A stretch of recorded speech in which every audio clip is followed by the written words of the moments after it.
English premier football টানা ৩ জয়ের পর পয়েন্ট হারালো লিভারপুল। রবিবার ঘরের মাঠে ম্যানচেস্টার ইউনাইটেডের বিপক্ষে এগিয়ে থেকে ২-২ সমতায় খেলা শেষ করে প্রিমিয়ার লিগ লিডাররা। আর ম্যানিউয়ের সব প্রতিযোগিতা মিলিয়ে টানা ৪ হারের পর ড্রয়ের স্বাদ পেল। অ্যানফিল্ডে আক্রমণ পাল্টা আক্রমণে শুরুতেই জমে ওঠে লড়াই, তবে দুই দলের গোল মিসে প্রথমার্ধেই শেষ হয় গোল শূন্যতে। ৫২ মিনিটে ডেডলক ভাঙেন ম্যানিউয়ের লিসেন্দ্রো মার্তিনেজ। ডিবক্সে ব্রুনো ফার্নান্দেজের রক্ষণছেড়া পাস পেয়ে বুলেট গতির শটে লক্ষ্যভেদ করেন আর্জেন্টাইন ডিফেন্ডার। পাল্টা জবাব দিতে দেরি করেননি স্বাগতিকরা।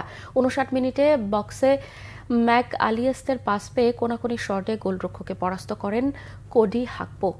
লিগে টানা ৩ ম্যাচে গোল পেলেন ডাচ ফরওয়ার্ড। ৭০ মিনিটে পেনাল্টি থেকে লিভারপুলকে এগিয়ে নেন মোহাম্মদ সালাহ। ডিবক্সে ডাচ ডিফেন্ডার মাটাইস ডি লিক্টের হাতে বল লেগেছিল। চলতি লিগে মিশরীয় ফরওয়ার্ড গোল করেছিল সর্বোচ্চ ১৮টি।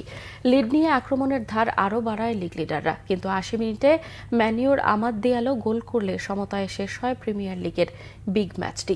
লিভারপুল ১৯ খেলায় ৪৬ পয়েন্ট নিয়ে এক ম্যাচ বেশি খেলে ২-এ থাকা আর্সেনালকে ৬ পয়েন্ট দূরে রাখল। ২০ ম্যাচে ২৩ পয়েন্ট নিয়ে ১৩তম স্থানে ম্যানিউ।